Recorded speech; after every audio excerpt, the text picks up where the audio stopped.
Welcome to the podcast, everyone. I'm Hari.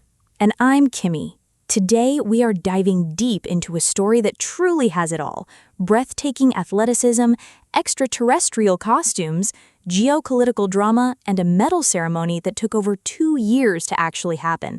We're talking about the figure skating team event at the 2022 Winter Olympics in Beijing. It's crazy to think this event is still relatively new. The team event was first contested in 2014 at the Sochi Games. It combines the 4 disciplines: men's singles, women's singles, pairs, and ice dance. The top 10 nations battle it out, earning points based on placements in a short program, and then the top 5 advance to the free skates. Exactly. And heading into Beijing, the Russian team, competing under the Russian Olympic Committee or ROC banner, was heavily favored.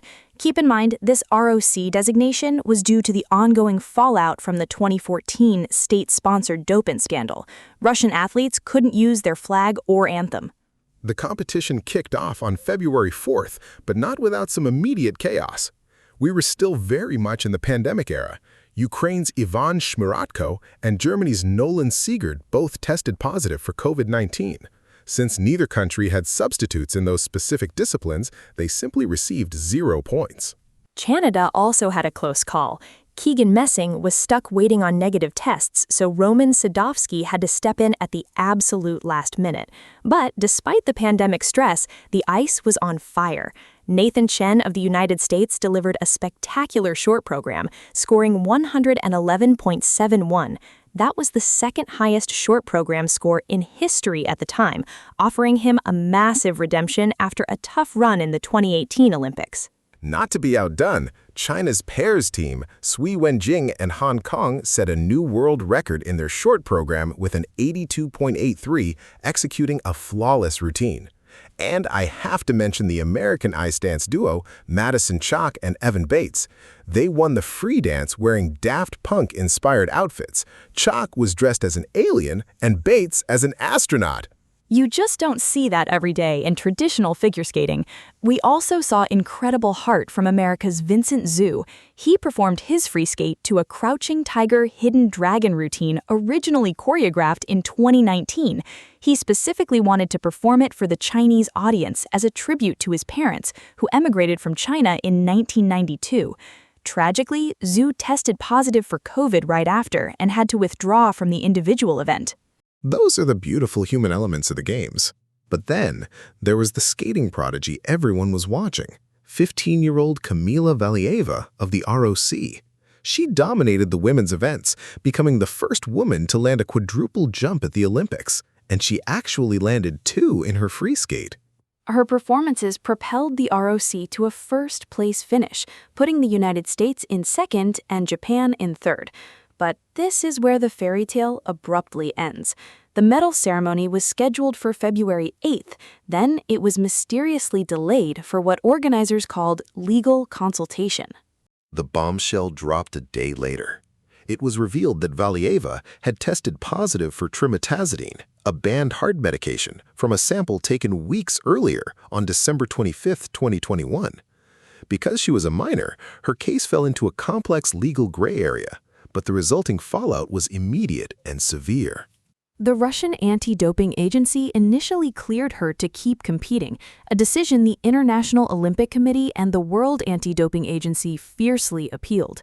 The Court of Arbitration for Sport allowed her to skate in the individual event to prevent irreparable harm, but the team medals were locked away. The IOC flat out refused to hold a medal ceremony until the investigation concluded. That investigation took nearly 2 years.